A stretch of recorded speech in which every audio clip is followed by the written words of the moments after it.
चलिए तो स्टार्ट कर लेते हैं हमारे नेक्स्ट टॉपिक को, जिसका नाम है हमारे पास अलाउंस। कि लास्ट लेक्चर के अंदर हमने ये सभी चीज़ें डिस्कस कर ली थी। आई होप आप सभी ने देख लिया होगा लास्ट लेक्चर हमारा। सो चलो अलाउंसेस के बारे में डिस्कस कर लेते हैं। अलाउंसेस होता क्या, थोड़ा सा क्लियर कर देती हूँ इसको, ठीक है। ओके ओके, अब नेक्स्ट लेक्चर जो आज हमारा रहने वाला है कंप्लीट हमारे अलाउंसेस के ऊपर रहने वाला है। क्या अलाउंस मिलते हैं, कैसे टैक्सेबल होता है, कैसे इसको हम कैलकुलेट करेंगे, इसके बारे में जानेंगे, ठीक है। ओके, अब देखो जो अलाउंसेस होते हैं ना, वो आपके एक पार्ट है जिसको हम बोलेंगे फुल्ली टैक्सेबल अलाउंसेस है। मीन्स के ऊपर ऐसे अलाउंसेस मिलेंगे, मीन्स की ऐसी फैसिलिटीज मिलेगी कैश के अंदर जो कि पूरी तरह से टैक्सेबल होगी, मीन्स की किसी भी तरह की छूट नहीं मिलने वाली है। पार्शियल टैक्सेबल का मतलब क्या होता है कि एक स्पेसिफाइड लिमिट डिसाइड कर दी है, उस लिमिट तक अगर आप टच कर रहे हैं, ओके, अगर जैसे इस लिमिट को बियॉन्ड जाते हो, मीन्स कि उसको एक्सीड करते हो, तो आपको उससे ज़्यादा अमाउंट के ऊपर क्या करना पड़ेगा, टैक्स देना पड़ेगा। फुल्ली एग्जम्प्टेड का मतलब होता है कि आपको कोई स्पेसिफाइड लिमिट नहीं है, जो भी अमाउंट आपको मिले वो पूरी तरह से नील है, उसके ऊपर आपको टैक्स नहीं देना। तो ये तीन कैटेगरी में पूरे अलाउंसेस को बायफॉर्गेट किया गया है। अलाउंसेस का मतलब मैं आपको समझा देती हूँ। अलाउंसेस क्या होते हैं, जैसे मैंने आपको बताया था लास्ट लेक्चर के अंदर कि एक एम्प्लॉयर होता है, एक एम्प्लॉई होते हैं, इनके बीच में क्या होता है, रिलेशनशिप होता है, तभी आपको सैलरी मिलेगी। और सैलरी का ये हिस्सा होता है, जैसे मैंने आपको लास्ट में बताया था, जैसे यहाँ पे मैं लेके चलती हूँ वापस, कि जो आपकी जो सैलरी है वो कैसे कैलकुलेट होती है, वो आपकी सैलरी होती है कैलकुलेट इन सभी के कॉम्बिनेशन से। हमने बेसिक पे को, बिल्कुल बेसिक सैलरी को हमने डिस्कस कर लिया है फर्स्ट लेक्चर के अंदर। अलाउंसेस भी आते हैं थर्ड लेक्चर के अंदर, हम प्रोक्यूजिट्स पढ़ेंगे, then profit and lieu of the salary. इन तीनों चारों को मिलाकर हम क्या कहेंगे, हमें सैलरी मिलती है, ठीक है। अच्छा, अलाउंसेस एक तरह की मैं कह सकती हूँ एक फैसिलिटीज है जो कि आपको दी जाती है, ठीक है बच्चे, और उसमें से ये हमेशा कैश में होती है, पहली बात मॉनेटरी टर्म में होती है, ठीक है। क्योंकि जो अगर काइंड में हुई तो उसे हम क्या बोलते हैं, प्रोक्यूजिट्स बोलते हैं,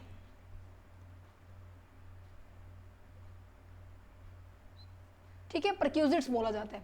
जब भी कोई चीज़ आपको कैश में मिल रही है सैलरी के अलावा, ठीक है, बेसिक पे के अलावा कोई आपको कैश में आइटम मिल रही है, सर्विसेज मिल रही है, अमाउंट मिल रहा है, तो उसे हम क्या कहेंगे, अलाउंसेस कहेंगे, ठीक है। ये भी मैंने आपको बताया कुछ एक टैक्सेबल होते हैं, कुछ एक अनटैक्सेबल होते हैं। अच्छा, यहाँ पर है एम्प्लॉई, डबल ई एम्प्लॉई, और यहाँ पर है एम्प्लॉयर। एम्प्लॉयर अपने एम्प्लॉई को ही तो देगा, है ना, एम्प्लॉयर अपने एम्प्लॉय को ही देगा। और ये जो एम्प्लॉय के लिए जो दे रहा है ये कैश में, जिसको हमने क्या नाम दिया, अलाउंस नाम दिया, क्या ये बेनिफिट, क्या ये प्रॉफिटेबल है एम्प्लॉय के लिए, क्योंकि जितना ज़्यादा मिलेगा एम्प्लॉय के लिए तो बेनिफिट है, कितना ज़्यादा रिसीव कर सकते हैं, है ना। तो यहाँ पर कहते हैं कि सरकार ने कहा कि एम्प्लॉयर तो कह रहा है कि भाई हमने तो ना अपने एम्प्लॉय को ना एज अ बेनिफिट दे दिया, सरकार कहती है कि हम क्या करें, क्योंकि तुम किसके पॉइंट ऑफ व्यू से काम कर रहे हो, सरकार के पॉइंट ऑफ व्यू से काम करें, इनकम टैक्स डिपार्टमेंट के काम से पॉइंट ऑफ व्यू से काम कर रहे हो। आपको क्या करना है, ज़्यादा से ज़्यादा टैक्स रिसीव करना है ना। ये बस बात याद रखना कि आप इनकम टैक्स ऑफिसर हैं, आपको ज़्यादा से ज़्यादा टैक्स कलेक्ट करना है अपने एसएससी से, ठीक है। और एसएससी क्या जाएगा, कम से कम में टैक्स पे करो। तो आप यहाँ इनसे बातचीत कर रहे हैं कि आपने तो दे दिया बट हमें तो नुकसान हो गया ना। गवर्नमेंट के लिए जो टैक्स है एक महत्वपूर्ण रिवेन्यू माना जाता है। स्टार्टिंग वाले लेक्चर के अंदर डिस्कस किया था कि जो इनकम टैक्स है वो सबसे पहले क्या है, आपकी गवर्नमेंट के लिए एक रिवेन्यू है, डायरेक्ट टैक्स का हिस्सा इनकम टैक्स है। अब आप कह रहे हैं कि भाई हमने तो दे दिया अपने एम्प्लॉय को, तो सरकार को तो नुकसान हो गया। कहते चलो कोई बात नहीं, आपने इसको दिया, इट्स ओके, हम तो भाई इसके पास भाग जाएंगे लेने के लिए। कहते जो भी तेरे को बेनिफिट दिया जा रहा है, ठीक है, जो भी तेरे को बेनिफिट दिया जा रहा है उस बेनिफिट के ऊपर हमें टैक्स दे, क्योंकि हमें एम्प्लॉयर से नहीं मिला। एम्प्लॉयर कह रहा है कि हमने तो तुम्हें दे दिए, तो अब तुम दो भाई। तो यहाँ पर यही चेकआउट किया जाएगा, अगर पर्सनल यूज के लिए है तो फुल्ली टैक्सेबल होगा, ध्यान रखना इस बात का। अगर कोई आप पर्सनल यूज के लिए भी कह रहे हैं कि एम्प्लॉय कह रहा है कि आपको हाउस दिया गया है, ठीक है, आपको यूनिफॉर्म के लिए यूनिफॉर्म नहीं कहेंगे हम इसको, आपको घर से ऑफिस और ऑफिस से घर आने के लिए एक कार की सर्विस दी गई है, ठीक है, और क्या दिया गया है, अगर ये पर्सनल यूज के लिए उस सर्विसेज का यूज करता है, उस कैश में दी गई अमाउंट का यूज करता है, तो वो अमाउंट क्या होगी, फुल्ली टैक्सेबल होगी। अगर वो अलाउंसेस का ऑफिशियल यूज है, मीन्स कि बिजनेस के पर्पज से यूज हो रहा है, तो वो फुल्ली एग्जम्प्टेड है। ये बात ध्यान रखना। ध्यान रख, समझ में आ गया कि मीन्स कि एम्प्लॉय को कोई भी बेनिफिट हो रहा है, मीन्स कि पर्सनल यूज हो रहा है, वो सारा का सारा पैसा क्या होने वाला है, फिर वो टैक्सेबल होने वाला है। अगर वो ऑफिस के पर्पज से है तो वो क्या होगा, फुल्ली एग्जम्प्टेड होगा। तो क्या लिखा हुआ है, those allowance which given by the employer to his employee to meet the personal expenses. Personal expenses को मीटअप करने के लिए जब अगर एम्प्लॉयर अपने एम्प्लॉय को देता है, तो यहाँ पे जब भी एम्प्लॉय का बेनिफिट होगा ना, आपको उसी के ऊपर नजर रखनी है, जहां भी एम्प्लॉय का बेनिफिट हो उसके ऊपर टैक्स लेना है। ठीक है, आप इनकम टैक्स ऑफिसर हैं, इसीलिए कह रही हूँ कि आपको टैक्स लेना है, एम्प्लॉय को बेनिफिट हुआ तो। अगर अलाउंस दिया जा रहा है which given by the employer, किसको, एम्प्लॉय को, to meet the office expenses, office के एक्सपेंसेस को मीट अप करने के लिए अलाउंसेस उस पर्पज से दिया जा रहा है, तो उस केस के अंदर हम उसे फुल्ली एग्जम्प्टेड कहेंगे, मींस कि उसके ऊपर किसी भी तरह का टैक्स नहीं लगने वाला। ठीक है, अब सबसे पहले हम बात कर लेते हैं एसेट अलाउंसेस की, जो कि आपकी ऑफिशियल ड्यूटी के लिए होती है। ऑफिशियल ड्यूटी दैट मीन्स जो डायरेक्टली रिलेट करती है आपकी ऑफिस से। तो ऐसे टैक्सेस क्या होंगे, सॉरी ऐसे अलाउंसेस क्या होंगे, वो आपके फुल्ली एग्जम्प्टेड होंगे, मींस कि उसके ऊपर एम्प्लॉय को किसी भी तरह का टैक्स नहीं देना, क्योंकि अब सैलरी हेड पढ़ रहे हैं, सैलरी हेड पढ़ रहे हैं, तो सैलरी हेड किसके लिए है, एम्प्लॉय के लिए तो है, और आप इसके ऊपर आके जमा कर बैठे हैं कि इस एम्प्लॉय को जैसे भी बेनिफिट हुआ हम इससे टैक्स वसूल करेंगे। तो एम्प्लॉय को देखेंगे कि क्या मिला है, ठीक है, ऑफिशियल पर्पज के लिए तो एग्जम्प्टेड, अदरवाइज फुली टैक्सेबल। तो सबसे इसके अंदर ना 6 पॉइंट्स हैं, मैंने इसको बाइफरकेट इस तरीके से किया हो कि आपको याद करने में किसी भी तरह की दिक्कत ना हो। जैसे कि हमने लास्ट पॉइंट में हमने 10 पॉइंट याद किए थे बेसिक कंसेप्ट के अंदर, अब यहाँ पर भी आपको कुछ 10 से 12 पॉइंट ही ऐसे समझने हैं कि जो कि अलाउंसेस में आते हैं। सबसे पहला क्या है, ट्रैवलिंग अलाउंसेस। ट्रैवलिंग अलाउंसेस का मतलब होता है, मान लीजिए ये ऑफिस है आपका दिल्ली के अंदर और ये ऑफिस है आपका हरियाणा के अंदर। आपके एम्प्लॉयर ने कहा कि हाँ जी मिस्टर एक्स दिल्ली के जो ऑफिस में बैठा है, आपको क्या करना है, आपको ये मटेरियल जो है, ये आपको जो क्वांटिटी है, या आपको जो ऑफिस पेपर है, इन सबको ले जाकर आपको हरियाणा की ब्रांच में जाके सबमिट करवाना है। कहते हैं अच्छा जी। अब वो जाएगा तो कुछ तो खर्चा होगा ना, तो एम्प्लॉयर कहता है कि ये ले ट्रैवलिंग के लिए कैश, मीन्स की ट्रैवलिंग अलाउंस। ऐसा अलाउंस जब एम्प्लॉयर एम्प्लॉय को देता है, किस पर्पज़ के लिए, meet the cost of travelling, ऐसी ट्रैवलिंग कर रहा है जो कि ऑफिशियल टूर है, पर्सनल टूर नहीं है, ऑफिशियल टूर है, सरकार ऑफिस के कुछ काम के लिए वो हरियाणा की ब्रांच में जा रहे हैं। मीन्स कि जब आउटसाइड द सिटी हो, ये भी ध्यान रखना, आउटसाइड सिटी होता है तो ट्रैवलिंग अलाउंस होता है, विद इन अ सिटी होता है उसके लिए कन्वीनियंस अलाउंस होता है। कन्वीनियंस का मतलब क्या है, सहूलियत दी गई है, मीन्स कि आप क्या है, सेल्स पर्सन है, ठीक है, या फिर मैं कहूँ कि इंश्योरेंस के एजेंट है, तो आपको क्या दी गई है कि इस ब्रांच से उस ब्रांच से, मान लीजिए दिल्ली के अंदर ही इसकी 10 ब्रांच है और इस पर्सन को 10 ब्रांच के अंदर डेली जाना होता है, तो क्या दिया गई है आपको ट्रैवलिंग के लिए, मीन्स कि विद इन अ सिटी जब आपको एक लोकेशन से दूसरी लोकेशन से तीसरी लोकेशन पे जाना होता है, तो आपको सहूलियत दी गई है, इसके लिए बोला जाएगा कन्वीनियंस अलाउंस। ये भी फुल्ली एग्जम्प्टेड होते हैं क्योंकि ये ऑफिस वर्क के लिए बच्चे, समझ में आ गया। अच्छा, नेक्स्ट अगर बात की जाए हेल्पर अलाउंस। हेल्पर क्या मतलब क्या है, जो आपकी मदद करे। अच्छा, मदद पर्सनली करे या फिर ऑफिस के लिए करे। अगर पर्सनल कर दिया तो मैम हम बैठे हैं इसके ऊपर लेने के लिए, हाँ ये याद रखना है, तुम्हें टैक्स देना है इसे, पर्सनल होते ही टैक्स लेना है। अगर ये ऑफिशियल है तो ये क्या होगा, एग्जम्प्टेड है। इसने कहा कि मुझे एम्प्लॉयर ने कहा कि तुम्हारा काम बहुत ज़्यादा हो जाता है, तुम अपने नीचे क्या रख लो, एम्प्लॉय रख लो, और वो एम्प्लॉय आपके ऑफिस के काम में अगर हेल्प करेगा तो उसके जो पेमेंट देंगे हम उसको, वो पूरी तरह से एग्जम्प्टेड होगी क्योंकि वो ऑफिशियल ड्यूटी के लिए। क्लियर है। अच्छा, एम्प्लॉयर ने कहा कि आपको एकेडमिक अलाउंस भी देंगे। कहते हैं वाह जी वाह। एकेडमिक अलाउंस का मतलब क्या है कि उसकी नॉलेज, उसकी स्किल, उसकी जो पर्सन की जो डेवलपमेंट करने के लिए पैसे लगाए जा रहे हैं, और वो कौन लगा रहा है, एम्प्लॉयर ही तो दे रहा है।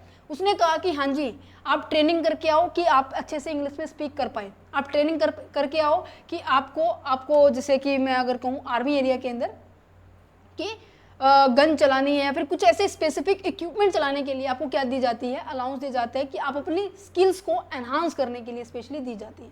अब देखो स्किल्स को एनहांस किस लिए की जा रहा है कि आप ऑर्गेनाइजेशन में अच्छा परफॉर्म कर सके, उस पर्पज से आपको अलाउंस दिया जा रहा है। ऐसे अलाउंसेस भी क्या होंगे फिर एग्जम्प्टेड होंगे, क्यों, ऑफिस के पर्पज से है। क्लियर है। अच्छा, नेक्स्ट आ जाता है यूनिफॉर्म अलाउंस।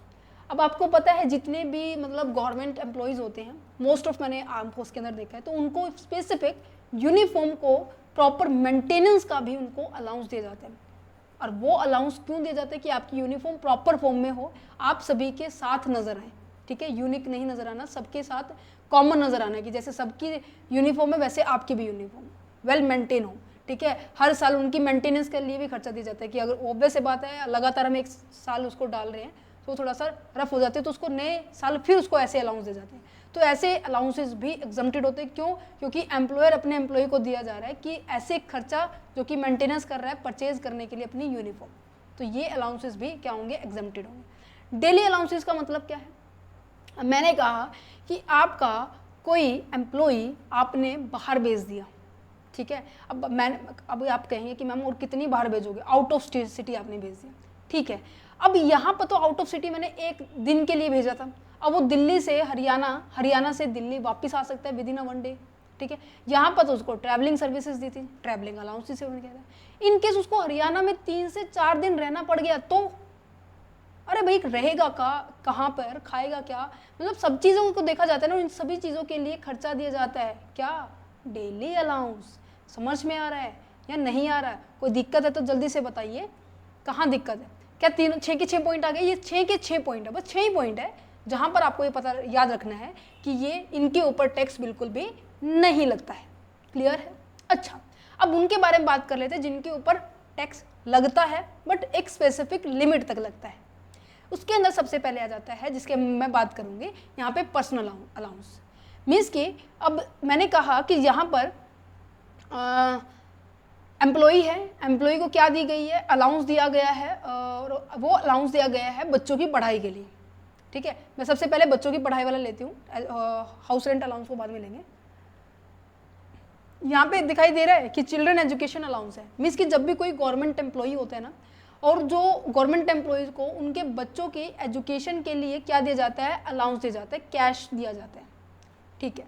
अब यहाँ पर देखो एम्प्लॉई है, यहाँ पर एम्प्लॉयर है, एम्प्लॉयर ने कहा कि इनकम टैक्स ऑफिसर से, दैट मीन्स तुमको ये कहा कि हाँ जी सर हमने तो अपने एम्प्लॉय को ना उनके बच्चों की एजुकेशन के लिए हमने कैश में अलाउंस दे दिया, ठीक है, उसकी सैलरी का।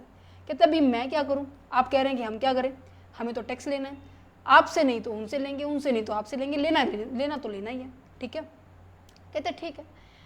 जैसे ही ये कहते हैं कि अच्छा एजुकेशन के लिए है, अपनी इकोनॉमिक के अंदर ये यूज़ होगी भारत के अंदर, अब देखो एजुकेशन को बढ़ावा दिया जा रहा है ना, तो ये कहते हैं कि ठीक है ये अलाउंस अच्छा है आपने अपने एम्प्लॉय को दिया, बट एक स्पेसिफिक लिमिट तक ही मैं उसको एग्जम्प्ट कर सकता हूँ, सारे पैसे को एग्जम्प्ट नहीं कर सकता। मीन्स कि जितना तुमने दिया वो सारा का सारा मैं ये कहूँ कि नहीं हम तो टैक्स लेते नहीं, ये कहते हैं कि एक स्पेसिफिक लिमिट हमने रख दी है, अगर उस लिमिट से ऊपर चला जाता है अमाउंट, तो उस अमाउंट के ऊपर, बाकी के बचे अमाउंट के ऊपर क्या देना पड़ेगा, आपको टैक्स देना पड़ेगा। किसको, एम्प्लॉय को। कहते ठीक है, एम्प्लॉय कहते ठीक है। जैसे कि वो एक स्पेसिफिक लिमिट क्या है, ये कहते हैं कि आपको 100 रुपये पर मंथ, और वो भी कितने बच्चों के ऊपर, 2 बच्चों के ऊपर, ओनली 2 चिल्ड्रंस के ऊपर, ध्यान रखना इस बात का, 100 रुपये पर मंथ ओनली 2 चिल्ड्रंस के ऊपर। तो कहने का मतलब 100 रुपये एक बच्चे के ऊपर 12 महीने, 100 रुपये दूसरे बच्चे के ऊपर 12 महीने, तो यहाँ पे कितने होंगे, 1200, टोटल आपको 2400 की एग्जम्पशन लिमिट मिलेगी, उससे ज़्यादा एग्जम्पशन लिमिट नहीं मिलेगी। समझ में आ रहा है या नहीं आ रहा है, जल्दी से बताओ, आ रहा है। अच्छा, एग्जाम्पल लेती हूँ मैं आपको और फिर मुझे बताना कि मैम इसमें क्या आएगा। मैंने कहा कि एक एम्प्लॉयर है, उसने अपने एम्प्लॉय को चिल्ड्रन एजुकेशन अलाउंस दिया, और वो कहता है कि आपको साल के अंदर कितना पैसा देता हूँ मैं, 2000 रुपये देता हूँ, ठीक है, एक केस। दूसरा केस कहता है कि मैं आपको कितने पैसे देता हूँ, 1500 रुपये देता हूँ, 1500 रुपये साल के, ठीक है। अच्छा, फिर ये कहता है कि तीसरा केस कि मैं आपको केवल 800 रुपये दूंगा साल के, ये पूरे एनुअल ये बच्चे, ध्यान रखना इस बात को, मैं जो बोल रही हूँ उसको ध्यान से बात सुनना। एनुअली है, मीन्स कि साल में आपको बच्चों की एजुकेशन के लिए हमने दिए 2000 रुपये, एक एम्प्लॉयर ने दिए 1500 रुपये, एक एम्प्लॉयर ने दिए 800 रुपये, ठीक है। अब आपकी टैक्सेबल अमाउंट निकालेंगे कि आपको कितनी एग्जम्पशंस मिलेगी, वो लेस कर देंगे। अब मैंने क्या बताया, 100 एग्जम्पशंस मिलेगी पर मंथ और 2 बच्चों तक मिलेगी। मान लीजिए जो मिस्टर एम्प्लॉई था, मिस्टर एक्स था, उसके 3 बच्चे थे, तीनों बच्चों के लिए उसने अलग अलग क्या दी है, एजुकेशन अलाउंस दी है। एक के ऊपर 2000 दिए, एक के ऊपर 1500 दिए, एक के ऊपर 800 रुपये दिए। अब देखो बेनिफिट किस में, क्योंकि आप यहाँ पे मैक्सिमम कितनी ले सकते हैं, एक बच्चे के ऊपर 1200 ले सकते हैं। यहाँ पे 1200 लेने का फायदा है, हाँ जी है। यहाँ पे लेने का है, हाँ जी है। यहाँ पे लेने का है, थोड़ा सा नुकसान होगा। अगर मैंने एक, ये नहीं होगा कि हाँ यहाँ पे 1200 कट कर दो, बाकी के बच्चे 400 है, यहाँ पे सेटल कर देंगे 1500 वाले में, नहीं, ऐसा नहीं करना, इतना दिमाग नहीं लगाना आप लोगों को, ठीक है। सिंपल केस चलेगा कि आपको यहाँ पे नुकसान हो रहा है तो सीधी सीधी बात है, आप सीधा यहाँ पे ही डिडक्ट करेंगे। 1200 यहाँ पे, 1200 यहाँ पे, लेस कर दिया तो मेरे पास कितना बच गया, 800, लेस कर दिया मेरे पास कितना बच गया, 300। यहाँ पे मिला ही नहीं तो इसको मैं एज इट इज 800 रखूंगी। तो टोटल कितना अमाउंट हो जाएगा, 8 8 16, 16 और 3 19, 1900 के ऊपर आपको क्या करना पड़ेगा, टैक्स देना पड़ेगा। ये आपके टैक्सेबल अमाउंट है। क्या आपको ये समझ में आ गया? तो कहने का मतलब ये है कि इन केस यहाँ पे ये केस ये होता ही नहीं, 1500 वाला होता ही नहीं। और मैंने कहा कि मैक्सिमम 2 बच्चों को ही मिलेगा, है ना। तो मैं फिर क्या करूँगी, यहाँ पे 1200 रुपये लेस करूँगी, यहाँ पे नील लिखा जाएगा, ना कि आप माइनस के 400 लिखेंगे। ये गलती नहीं करनी है। यहाँ पे 400 400 कुछ नहीं लिखना, यहाँ पे सीधा नील लिखा जाएगा। फिर आपकी टैक्सेबल अमाउंट केवल 800 बच जाएगी, क्योंकि बी बच्चा तो है ही नहीं, ठीक है। तीसरा केस में लेके चलते हो, जो कि आपके सीए इंटर के अंदर आया था, ये एग्जाम के अंदर। ये एग्जाम के अंदर था कि अगर किसी एम्प्लॉई का पहले एक ही चिल्ड्रंस था, एक ही बच्चा था, ठीक है, उसके लिए 2000 रुपये मिल रहे थे। जैसे ही नेक्स्ट ईयर हुआ तो उसको डायरेक्ट ट्विंस हुए हैं, ठीक है। ट्विंस का मतलब क्या होता है, एक साथ 2 बच्चे होना, ठीक है, बी और सी। अब आप मुझे बताइए कि क्या इनको हम एक ही मानेंगे? कहीं आप ये कहें कि मैम अब ट्विंस हुए हैं तो ऑब्वियस ही बात है इनको एक ही मानेंगे, या फिर इनको अलग अलग मानेंगे। मैक्सिमम जो एग्जम्पशंस है आपको कितने की मिलेगी, 2 बच्चों की मिलेगी। तो इस सिनारियो के अंदर आपको याद रखना है, जब ट्विंस का केस होता है तो हम इनको अलग अलग ही मानेंगे, बी अलग सी अलग, इसके ऊपर यहाँ पर एग्जम्पशन, इसके ऊपर यहाँ पे लोग, टोटल लेने 2 बच्चों पे है, चाहे वो ट्विंस हो चाहे ट्विंस हो, कैसे भी हो, ठीक है। समझ में आ गया? तो ये होता है चिल्ड्रन एजुकेशन अलाउंस। मैंने कहा कि यहाँ पर पर्सनल यूज़ कितने के लिए, अब पर्सनल पर्पज़ के लिए उसके खुद के बच्चे हैं, ठीक है। तो यहाँ पर क्या है, एक स्पेसिफिक लिमिट डिसाइड की कि 100 रुपये पर मंथ और 2 चिल्ड्रंस, ये याद रह जाएगा। अच्छा, मैंने कहा नेक्स्ट एग्जम्पशंस के अंदर हॉस्टल अलाउंस। एम्प्लॉयर ने क्या किया, अपने एम्प्लॉय को, उसके बच्चों को हॉस्टल में भेजने के लिए अलाउंस दे दिया। कहता तुम बड़े बड़े अच्छे इंसान हो, बड़े अच्छे एम्प्लॉयर हो, अपने एम्प्लॉई की इतनी खातिरदारी कर रहे हो, हैं उनके बच्चों को हॉस्टल में ले जाने के लिए भी अलाउंस दे रहे हो। कहते चलो अच्छा है, ये भी एजुकेशन से बिलोंग करता है, या फिर मैं कहूँ कि कोई स्किल सीखने के लिए हॉस्टल में रहा हो, अदरवाइज वो घर ही रहता, है ना। तो इस केस में कहते हैं कि चलो कोई बात नहीं, हम इसको भी देख लेंगे। इनकम टैक्स ऑफिसर यहाँ पे खड़े हो, मीन्स कि आप सभी यहाँ खड़े हो, तो आपने कहा कि ओके चल जाएगा काम, बट इसकी एग्जम्पशन लिमिट आपकी 300 रुपये रहेगी पर मंथ पर चिल्ड्रंस के ऊपर। मैक्सिमम चिल्ड्रंस कितने होंगे, 200 होंगे। सेम क्राइटेरिया ऐसे ही कैलकुलेट करेंगे हॉस्टल अलाउंस को भी। क्लियर है, समझ पे आ रहा है, ठीक है। नेक्स्ट जाता है ट्रांसपोर्ट अलाउंस। अब आप कहेंगे कि मैम ये अभी तो करवाया था, वो ट्रांसपोर्ट नहीं था बच्चे, वो ट्रैवलिंग अलाउंस था, वो कन्वीनियंस अलाउंसेस था। याद रखा करो इस बातों को, कंफ्यूज नहीं होना। देखो क्या लिखा हुआ है, ट्रैवलिंग अलाउंस आउटसाइड सिटी जाने के लिए, कन्वीनियंस अलाउंस ऑफिस से घर आने के लिए, सॉरी ऑफिस से घर आने के लिए नहीं, अपने एक ऑफिस की एक ब्रांच से दूसरी ब्रांच में जाने के लिए, इससे बोला गया है कन्वीनियंस अलाउंस, ठीक है। इनकम टैक्स की लैंग्वेज को थोड़ा सा लर्न करना है आपको। ट्रांसपोर्टेशन अलाउंस जो होता है वो तब दिया जाता है जब आप क्या करते हो, अपने घर से ऑफिस में, ऑफिस से घर में। कहते हैं एम्प्लॉयर कि तुम भाई मिस्टर एक्स बड़े लेट आते हो, तुम्हारे लिए हमने क्या किया, ऑफिस की बस को भेजा और आपको लेके आएगी, छोड़ के आएगी। जो कि नॉर्मली मैं आपको एग्जांपल दूंगी स्कूल का, स्कूल की जो टीचर्स होती हैं वो स्कूल बस में आती है ना। अगर वो गवर्नमेंट एम्प्लॉई है, नॉन गवर्नमेंट एम्प्लॉई है, तो उनके बारे में बात करें, अगर उनको ये ट्रांसपोर्ट अलाउंस मिलता है तो ये कहा जाता है कि ऐसे सर्विसेज दी जाती है, तो ऐसे उनका पर्सनल है ये, तो ये कहते हैं कि पूरा ले लो उनसे पैसा, जितनी सर्विसेज दी है ना उसको कैश में कन्वर्ट करो, उसके ऊपर टैक्स लगा दो। सीधी सीधी बात। अच्छा, इन केस कोई पर्सन डिसेबल है, डिसेबल समझते हो, अच्छा डिसेबल पर्सन है तो उसके लिए तो छूट मिल जाएगी, पर नॉर्मल पर्सन के लिए कोई भी छूट नहीं है, क्योंकि वो नॉर्मली अपने टाइम पे पहुंच सकता है। पर्सनल यूज़ नहीं देना, जहाँ पे भी पर्सनल यूज़ आ जाए तो वहाँ पे तुम सब आ जाएंगे इनकम टैक्स ऑफिसर जो कि तुम्हें अपॉइंट किया हुआ है कि लाओ एम्प्लॉइज़ जितना तुम्हें फ़ायदा मिल रहा है उतने के ऊपर टैक्स दो। बट अगर डिसेबल पर्सन हुआ तो उसको एग्जम्पशंस मिलती है, बट कितनी मिलती है वो आपको अमाउंट याद रखनी है। 3200 रुपये तक कोई अमाउंट टैक्सेबल नहीं होगी, ठीक है। कहने का मतलब अगर अलाउंस दिया है आपको 10,000 रुपये, उसमें से केवल 3200 ही क्या होंगे आपको छूट मिलेगी, बाकी का बचा जो बैलेंस होगा उसके ऊपर आपको टैक्स देना पड़ेगा डिसेबल पर्सन को भी, और छूट केवल 3200 की। नेक्स्ट हो जाता है आपके पास अंडरग्राउंड अलाउंस। अंडरग्राउंड अलाउंस देखो नाम से क्लियर हो रहा है, मीन्स की जो नॉर्मल काम तो है ही नहीं, अंडरग्राउंड मीन्स की जो खदानों में जाके जो भी कुछ निकालते हैं माइंस में जाके, ठीक है। तो ऐसे वर्कर्स को उन्होंने अपनी लाइफ को रिस्की रखा है ना, और उसके लिए एम्प्लॉयर कहता है कि तुम ये काम कर दो, हम तुम्हें क्या देंगे, अलाउंस देंगे। कहते हैं कितना दोगे भाई, वो कहते हैं 800 रुपये तक क्या होगा वो अलाउंस एग्जम्प्टेड होगा, इतनी की छूट मिल सकती है। अलाउंस कितना ही मिले, मैंने कहा कि आपको 1000 रुपये पर मंथ अलाउंस मिलेगा इसके लिए स्पेशली। तो उसमें सरकार ने छूट दी हुई है, इनकम टैक्स डिपार्टमेंट कहते हैं कि आपको 800 रुपये हमारी तरफ से एग्जम्प्टेड है, 200 रुपये के तो ऊपर आपको क्या करना पड़ेगा, टैक्स देना ही देना पड़ेगा, ठीक है। अच्छा, आउट स्टेशन अलाउंस। अब देखो यहाँ पे जो मैंने ऊपर पढ़ाया था ना डेली अलाउंसेस के बारे में, ये आउट स्टेशन अलाउंस भी कुछ इस तरीके से ही है, बट फर्क इसमें इतना है या तो आप वो देंगे या फिर ये देंगे, दोनों में से कोई है। यही बात है कि जब आप दूसरी स्टेट में कुछ टाइम तक रहने के लिए जाते हो, ठीक है, तब आपको क्या करना पड़ता है उसको, अब तब आपको ये मिलता है। बट अगर ये ऑफिशियल पर्पस के लिए फुल्ली एग्जम्प्टेड है, बस हाँ ये एक डिफरेंस है। अगर ऑफिशियल पर्पस है, एग्जम्प्टेड है, पर्सनल यूज है, तो ये क्या होगा आपका टैक्सेबल होगा। क्या लिखा हुआ, it is given by the employer to the employee who are working in any transport system to meet the personal expenditures during the duty। अगर ड्यूरिंग द ड्यूटी अगर कोई भी तरह का खर्चा करता है खुद के ऊपर पर्सनली, तो वो जो पर्सनल खर्चा होगा वो टैक्सेबल होगा, ड्यूटी का जो खर्चा होगा वो एग्जम्प्टेड होगा। क्लियर है, क्लियर है। अच्छा, यहाँ पर भी एक स्पेसिफिक लिमिट दी गई है। अच्छा, पर्सनल के लिए कितना होगा, जा तो वो ऑफिस के लिए काम रहा था, बट रास्ते में जाते जाते उसने देखा कि चल मेरा काम भी ये कर लूँ, तो यहाँ पे क्या होगा कि आउट स्टेशन अलाउंस के अंदर ये कहते हैं कि जितना भी तुम्हें अलाउंस मिले, मैंने कहा कि तुम्हें 10,000 अलाउंस मिला, ठीक है, 3 दिन तुम बाहर रहे, ठीक है, 3 दिन तुम हमारे ऑफिस से बाहर रहे, हमारे स्टेट से बाहर रहे, तुम्हें 10,000 अलाउंस देकर वो भेजा एम्प्लॉयर ने एम्प्लॉई को, ठीक है।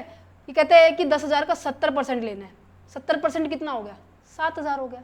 अच्छा, एक और लिमिट के साथ इसको कंपेयर करना है, क्या, 10,000 पर मंथ, 10,000 पर मंथ, या फिर जो 70% आया है उसमें से जो भी कम होगा उसके ऊपर आपको क्या मिलेगी, एग्जम्पशन मिलेगी। ध्यान रखना, आपको पूरे इनकम टैक्स में ये नोट करने के लिए मिलेगा कि जो आप है ना, जो इनकम टैक्स ऑफिसर हैं, वो कहते हैं कि जितना से कम तुम्हें एग्जम्पशन देंगे ना उतना बेनिफिट हमें है, क्योंकि अगर मैंने 10,000 में से 7,000 के एग्जम्पशन दे दी तो मेरे को तो 3,000 पे टैक्स नहीं मिलेगा। अगर मैंने 10,000 में से 3,000 के ऊपर एग्जम्पशन दी तो मुझे तो केवल 7,000 के ऊपर टैक्स मिलेगा। कौन से में बेनिफिट है, इसमें बेनिफिट है। तो याद रखना, जो एग्जम्पशंस होती है आपकी पूरे इनकम टैक्स में पड़ेंगे, 5 हेड के अंदर पड़ेंगे, वो हमेशा विच, ये जो लाइन आपको याद हो जाएगी एट द एंड तक, विच एवर इज लोअर, जो भी इनमें से कम होगा उसकी छूट मिलेगी। मैंने कहा कि आपको 10,000 अलाउंस मिले हैं, इनमें से जो कम है, अगर मैंने 10,000 का 10,000 दे दिया तो नील ही हो जाएगा, ऐसा तो कभी सरकार चाहेगी नहीं। उन्होंने कहा जो भी कम होगा हम उसकी छूट देंगे, बाकी के ऊपर आपको क्या करना पड़ेगा, टैक्स देना पड़ेगा। क्लियर है, समझ में आ गया, बिल्कुल क्लियर है, आई होप क्लियर ही होगा। फिर भी कोई डाउट है तो आप मुझे कमेंट सेक्शन में कर सकते हो कमेंट, ओके। अच्छा, एक अलाउंस रह गया जो कि आपके एग्जाम के अंदर ना आपको देखने को मिलेगा, इवन ये इसके ऊपर बड़ा क्वेश्चन भी आता है। क्या है, house rent allowance. House rent allowance के लिए आपको क्या करना पड़ेगा, एक सेकेंड, एक स्पेसिफिक रूल को याद करना पड़ेगा। क्या है, सेक्शन 10 सबसेक्शन जो क्या है 13A के बारे में बताया गया है, और रूल नंबर 2A क्या कहता है, रूल नंबर 2A क्या कहता है, 2A क्या कहता है, ये कहते हैं कि एम्प्लॉयर ने क्या किया है, अपने एम्प्लॉय को हाउस के रेंट का खर्चा दिया है। क्या खर्चा दिया है, वो उसको पढ़ेंगे। अच्छा, इस खर्चे के लिए क्या आपको कोई एग्जाम्पशन मिलेगी, वही देखेंगे। हम अभी तक क्या कर रहे हैं, टैक्सेबल अमाउंट कैलकुलेट कर रहे हैं। मैंने कहा कि जो आपका जो एम्प्लॉयर है और आपका जो एम्प्लॉई है, एम्प्लॉयर ने अपने एम्प्लॉई को हाउस रेंट अलाउंस दिया, कहते तुमने दे तो दिया, इसमें से आपको जितने की छूट मिलेगी वो माइनस करनी है, और जो बैलेंस बचेगा वो क्या होगा, टैक्सेबल अमाउंट होगा, है ना। तो HRA जो भी आपको रिसीव हुआ है उसमें से एग्जम्पशन लिमिट को माइनस करना है। अब जैसे नॉर्मली आपको ये अमाउंट दी हुई थी कि जैसे 100 रुपये, 300 रुपये, 100 रुपये किसके ऊपर था, चिल्ड्रन एजुकेशन के ऊपर था, 300 रुपये किसके ऊपर है, हॉस्टल अलाउंस के ऊपर है, 800 रुपये किसके ऊपर है, अंडरग्राउंड के ऊपर है। डिसेबल्ड अगर कोई पर्सन है तो उसको ट्रांसपोर्टेशन अलाउंस भी मिलता है। अगर मैंने कहा कि आपके पास आउट स्टेशन अलाउंसेज है, वहाँ पर 70% ऑफ द अलाउंस मिलता है, या फिर 10,000 विच एवर इज ओवर मिलता है। यहाँ पर ऐसा कोई लिमिट नहीं दी हुई। इसको निकालने के लिए हमें 3 प्रोसेस से गुजरना पड़ेगा। क्या है, सबसे पहले जितना अमाउंट आपको एज ए अलाउंस मिला है वो लेना है, ठीक है। दूसरा, आप जितना अमाउंट पे कर रहे हो एज अ रेंट वो लेना है, माइनस 10% ऑफ द सैलरी, ठीक है। एक्सेस का मतलब तो यही है ना कि रेंट बड़ा है, 10% सैलरी कम है, माइनस 50% ऑफ द सैलरी, या फिर किसी किसी केस के अंदर 40% ऑफ द सैलरी लेना है। किसी किसी केस का मतलब क्या है कि अब देखो जहाँ पर ये साइबर सिटीज़ होती हैं, जैसे मैं कहूँ कि गुड़गांव, दिल्ली साइड ऐसे साइबर सिटीज़ है, ग्रेटर नोएडा है, ठीक है, साइबर सिटी है, मीन्स की थोड़ी सी महंगी सिटी है, वहाँ पर हम अपनी सैलरी का 50% लेंगे। इसके अंदर ना जो मेट्रोपॉलिटिकल जो सिटीज़ है उसके अंदर ना 4 सिटीज़ को इंक्लूड किया गया है। कौन कौन है, दिल्ली है, मुंबई है, कलकत्ता है और मद्रास है शायद, हाँ मद्रास। दिल्ली, मुंबई, कलकत्ता, मद्रास। अगर इन 4 शहरों में आपका हाउस रेंट है, मीन्स कि आप इनके या इस शहरों में आपने कमरे को किराए पर लिया हुआ है, तो आप अपनी सैलरी का क्या लेंगे, 50% लेंगे। इनको छोड़ के आप अगर रहते हैं रेंट पर तो आप अपनी सैलरी का 40% लेंगे। अच्छा, इनमें जो भी अमाउंट आएगी, ठीक है, XYZ मान लीजिए आपको 1 लाख रुपए आपको हाउस रेंट अलाउंस मिला, यहाँ पर इनके डिफरेंस में मान लीजिए 80,000 रुपये मिला, और ये निकला है 3,20,000 रुपये। फॉर एग्जाम्पल, मैं एग्जाम्पल ले रही हूँ, अभी फिलहाल आपको करवाऊंगी, ठीक है। ये मिला है, तो यहाँ पे क्या लिखा हुआ है, एग्जम्प्ट क्या होगा, मैंने अभी आपको बताया, जो सबसे कम होगा, विच एवर इज लोअर। इनमें से सबसे कम कौन है, 80,000। तो जो आपको अलाउंस मिला है, मैंने कहा हाउस रेंट अलाउंस कितना मिला है, 1 लाख मिला है, इसमें से एग्जम्प्टेड लिमिट कितनी है, 80,000 है, तो टैक्सेबल वैल्यू कितनी आ जाएगी, 20,000। क्या इतना क्लियर है, क्या इतना क्लियर है, हो गया कैलकुलेट, सिंपल सा था, आ रहा है समझ में।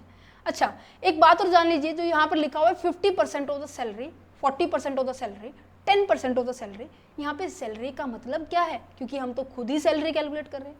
यहाँ पे सैलरी का मतलब है जो अभी तक हमने पढ़ लिया है, क्या है कि बेसिक पे होगी, DA होगी और कमीशन होगा। DA और कमीशन तभी होगा जब इसके साइड में ये लिखा होगा, क्या कि DA as a forming a part of the salary, क्योंकि मैंने जब इसको पढ़ाया था आपको ऊपर कि डियरनेस अलाउंस क्या होता है बच्चे, कि डियरनेस अलाउंस आपका महंगाई भत्ता होता है, और ये हमेशा आपके बेसिक पे कैलकुलेट की जाती है ना, बताया था नहीं बताया था। अच्छा, अगर मैं यहाँ पे ये forming a part of salary ना लिखा हो तो हम डियरनेस अलाउंस को इग्नोर करेंगे। ये लाइन है जो मैं बोल रही हूँ, उसको ध्यान से सुनो। अगर डियरनेस अलाउंस के साथ forming a part of the salary नहीं लिखा हुआ तो उसको हम क्या करेंगे, इग्नोर करेंगे। इसी तरीके से कमीशन को भी इग्नोर करेंगे अगर उसके साथ क्या नहीं लिखा होगा, fix percentage of the turnover. क्योंकि कमीशन आपको मैंने आपको एग्जांपल क्या दिया था, जितनी ज़्यादा आप सेल करेंगे उतना ज़्यादा क्या मिलने वाला है आपको, कमीशन मिलने वाला है, इसके ऊपर ही परसेंटेज होता है, ठीक है। अगर ये चीज़ें अब्सेंस में हो, लिखी ही ना हो, तो आप ना तो DA लेंगे ना कमीशन लेंगे, इवन क्वेश्चन में गिवन हो, उस टाइम केवल बेसिक पे लेंगे।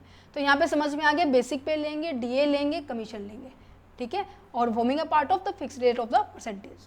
क्लियर है, ठीक है जी, ठीक है, आ गया समझ में। इनको हम प्रैक्टिकल क्वेश्चन जब करेंगे तब बहुत अच्छे से प्रैक्टिस करेंगे, या मैं अभी करवाऊँ, चलो एक क्वेश्चन एग्जाम्पल में की तौर से ले लेते हैं। आपके लिए एग्जाम्पल है, एक सेकेंड, इंपॉर्टेंट क्वेश्चन की सीरीज भी होगी, आप लोगों ने सभी ने देख ली होगी, ये आपका रेजिडेंस वाला चैप्टर था। एक सेकेंड, चलो एक एग्जाम्पल ले रहे हैं। मैंने क्या कहा, हाउस रेंट आपको अलाउंस मिला है 18,000 पर मंथ है, ठीक है। और जो आप रेंट पे कर रहे हैं, आपके पूरे साल का जो रेंट है वो 3 लाख है, ठीक है। और क्या चाहिए, आपकी जो सैलरी है, सैलरी ले लेते हैं कि आपको थोड़ा सा कैलकुलेशन में आसानी हो जाए। सैलरी ले लेते हैं आपकी, बेसिक पे 40,000 ले लेते हैं पर मंथ। डीए ले लेते हैं इसके अंदर, बेसिक पे है, ठीक है। डीए क्या है, 50% यहाँ पे लिखा है, forming a part of salary. And commission लेंगे आपका कितना, 60%। ये आपके लिए थोड़ा सा एग्जाम्पल मैंने ऑलरेडी तैयार किया हुआ था, ठीक है। चलो अब यहाँ पर ये इन्फॉर्मेशन दी हुई है, मेरे को हाउस रेंट अलाउंस जो दिया उसकी टैक्सेबल अमाउंट निकालनी है। कैसे निकलेगी टैक्सेबल अमाउंट, कैसे निकलेगी कि जितना आपको अलाउंस मिला है उसमें से एग्जम्पशंस जितनी है आपको क्या कर देनी है, माइनस कर देनी है। एक सेकेंड, ठीक है। अब इस एग्जम्पशन को निकालते हैं। एग्जम्पशन निकालने के लिए हमारे पास 3 चीज़ें होनी चाहिए। जो जितना अमाउंट मिला है हाउस रेंट अलाउंस वो लेना है। कितना मिला है बच्चे, 18,000 पर मंथ है, तो पूरे साल का कितना हो गया, 18,000 गुना में 12, तो पूरे साल का हो गया बच्चे ये 2,16,000, ठीक है, क्लियर है। उसके बाद हमें क्या चाहिए था कि हमें कितना हमने रेंट पे किया है, उसमें से 10% सैलरी को क्या करना है, माइनस करना है। अच्छा, रेंट कितना पे किया है, 3 लाख रुपए किया है, पूरे साल का मैंने आपको दिया। 10% सैलरी, सैलरी कौन कौन सी लेंगे, अब यहाँ पे सैलरी को लेना बहुत ज़्यादा इंपॉर्टेंट है। हमने बीपी लेना है, बेसिक पे लेना है, डीए लेना है, कमीशन लेना है। इनको तब लेंगे जब इसके पीछे क्या लिखा हो, फॉर्मिंग ए पार्ट ऑफ लिखा हो, कमीशन के पीछे क्या लिखा हो, fix rate of the turnover लिखा हो। तो बेसिक पे कितना है, 40,000 है, पर मंथ है, तो 12 महीने का कितना हो गया, 4,80,000 प्लस डीए लेंगे हम, यस लेंगे क्योंकि इसके पीछे लिखा हुआ है। 15% लेंगे, मीन्स कि 4,80,000 का 15% करेंगे। अच्छा, कमीशन लेंगे, नहीं लेंगे क्योंकि इसके पीछे कुछ नहीं लिखा हुआ, तो इग्नोर करो। अच्छा, अब यहाँ पे कितना हो जाएगा, 48,000। जल्दी से कैलकुलेट करके मुझे बताओ, मैं भी ये करती हूँ फटाफट। 48 इंटू 15 कितना आ जाएगा, 18,000, ठीक है। तो टोटल सैलरी मेरे पास कितनी बन गई है, 4,98,000, सही जोड़ा है ना मैंने, हाँ जी। तो मेरे पास 10% ऑफ द 4,98,000 का करेंगे तो कितना आ जाएगा, 49,800 आ जाएगा, नहीं आ जाएगा। अब यहाँ पर चीज़ें क्या आ रही हैं आपकी, माइनस में आ रही है, आ रही है नहीं आ रही, नहीं माइनस में नहीं, 49,800 है, ये 3 लाख है। तो इसको जैसे ही मैं इसको माइनस करूँगी, 3 लाख में से 49,800, ठीक है, तो यहाँ पे आएगा 2,50,200, क्लियर है। अच्छा, दूसरा पॉइंट भी हो गया। थर्ड पॉइंट क्या था कि यहाँ पर आपको मान लीजिए ये दिल्ली के अंदर है, ठीक है, दिल्ली में इसने रेंट लिया हुआ है, तो यहाँ पे क्या है, ऐसी सिटी थी जिनके अंदर मैंने बताया था 50% लगेगा, दिल्ली, मुंबई, मद्रास, कलकत्ता, तो यहाँ पे 50% लगेगा, इनको चारों को छोड़ के वहाँ पर 40% लगेगा। मैंने कहा कि दिल्ली में रहता है तो इसकी सैलरी का 4,98,000 का 40% करेंगे तो कितना हो जाएगा, तो ये कट करके 49 को मैं 8 से मल्टीप्लाई कर दूँ, 498 को 4 से मल्टीप्लाई कर दूँ, तो ये आएगा बेटा मेरे पास 1,99,200, ठीक है। अब यहाँ पर देखो आपके पास 3 वैल्यू आ चुकी है। पहली वैल्यू क्या है, 2,16,000, दूसरी वैल्यू क्या है, 2,50,200, तीसरी वैल्यू क्या है, 1,99,200। तो जो सबसे कम वैल्यू होगी हम उसको क्या करेंगे, लेंगे। लेंगे या नहीं लेंगे, जैसे मैंने 40 क्यों किया, मैंने बोला कि ये दिल्ली में रहता है तो 50 होना चाहिए ना, समझ पे आ रहे हैं। अब इसका मैं 50 लूँगी तो मेरे पास कितना आएगा, ये नहीं आएगा, तभी ये चीज़ें ध्यान से देखनी है। 2,49,000, 2,49,000। अब जो सबसे कम वैल्यू कितनी है, 2,16,000। हाउस रेंट अलाउंस कितना था, इसको मैंने मल्टीप्लाई किया 2,16,000, एग्जम्पशन लिमिट भी 2,16,000 बन गई है। दैट मीन्स हमें कोई भी टैक्स नहीं देना। इनकेस कोई और अमाउंट बनती, जैसे कि पहले 1 लाख, मान लो कि दिल्ली में नहीं रहता तो इस केस में 1,92,200 बनता है नहीं बनता? तो यहाँ से हम 1,99,200 को माइनस कर देते, जो वैल्यू आती है वो टैक्सेबल होती है। ठीक है, समझ में आ गया कैसे हम हाउस रेंट अलाउंस को कैलकुलेट करते हैं? ओके जी, यहाँ पे पार्शियली भी स्पेसिफिक लिमिट के लिए भी हो गया। अब ऐसे अलाउंसेस को पढ़ने वाले हैं जो कि फुल्ली एग्जम्प्टेड होंगे। फुल्ली एग्जम्प्टेड वाले होते हैं जैसे कि हमारे फॉरेन अलाउंसेस होते हैं। ठीक है, ऑफिस के वर्क के लिए आप विदेश जा रहे हैं, अपने इंडिया के बिजनेस को बाहर विदेश में भी एक्सपेंड कर रहे हैं, तो इंडिया की गवर्नमेंट कहती है फुल्ली एग्जम्प्टेड है, जाओ मौज करो। ठीक है, सुप्रीम तो नेक्स्ट अलाउंस क्या है? सैम्पिचुअरी अलाउंसेस। ये ऐसे अलाउंसेस होते हैं जब हम क्या होते हैं कि जैसे हाई कोर्ट हो गया, सुप्रीम कोर्ट हो गया, वहाँ पे बड़े बड़े लोग आते हैं। ठीक है, उनकी मेहमान नवाजी के लिए भी क्या किया जाता है, थोड़ा बहुत खर्चा होता है। अब ऐसे थोड़ी ना कि आए हैं बस पानी पिला के चले गए, ऐसा तो नहीं होगा। उनके लिए थोड़ा सा एक्सपेंसिव ट्रीटमेंट दिया जाता है। तो ऐसे कोई भी खर्चा जो कि आप उनको देते हैं, तो ऐसे एक्सपेंसेस भी क्या होंगे? एग्जम्प्टेड होंगे। ठीक है, allowances from the UNO. UNA का जो यूएनए को तो कहीं भी आ जाए, यूएनए के जो भी एम्प्लॉई है, ठीक है, वहाँ उनको एम्प्लॉई उन एम्प्लॉई को, उन ऑर्गेनाइजेशन के एम्प्लॉई को जो भी अलाउंसेस मिलता है ना, वो सभी के सभी एग्जम्प्टेड होंगे। ठीक है, यूएनओ स्पेशली याद रखना क्योंकि ये पेंशन में भी आएगा। ठीक है, ठीक है। पर डाइम अलाउंसेस क्या होता है? पर डाइम अलाउंसेस क्या होता है? जब एम्प्लॉई इंटरनेशनल लेवल पर ट्रैवलिंग करने के लिए जाता है, वो भी ऑफिशियल टूर के लिए जाता है, तब क्या मिलता है? एग्जम्प्टेड मिलता है। मैम आप ये सोचेंगे कि मैम कितना घूमने जाएगा? पहला हमने घूमने क्या सोचा था कि एक ब्रांच से वो किसी दूसरे स्टेट की ब्रांच में गया है ऑफिशियल वर्क के लिए, वहाँ पे ट्रैवलिंग अलाउंस मिला था।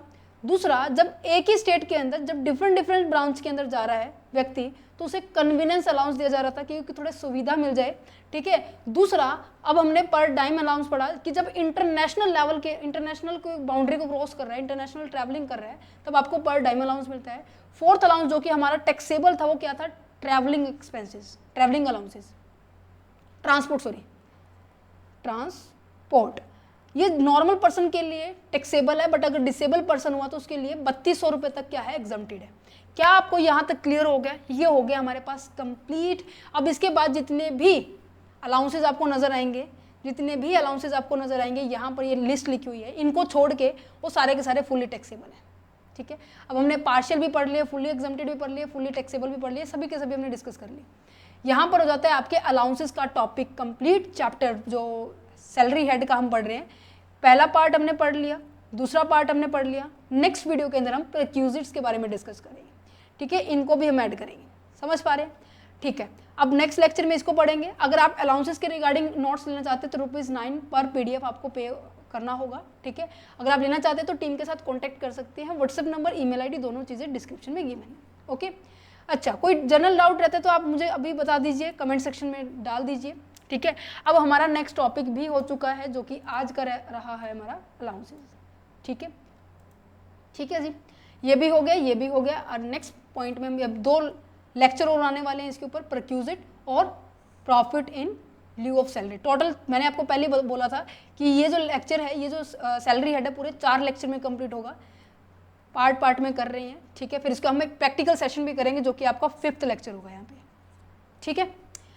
ओके जी, चलते हैं वीडियो की समाप्त की ओर। ठीक है। Thank you for watching this video. Have a nice day and all the very best for your exam.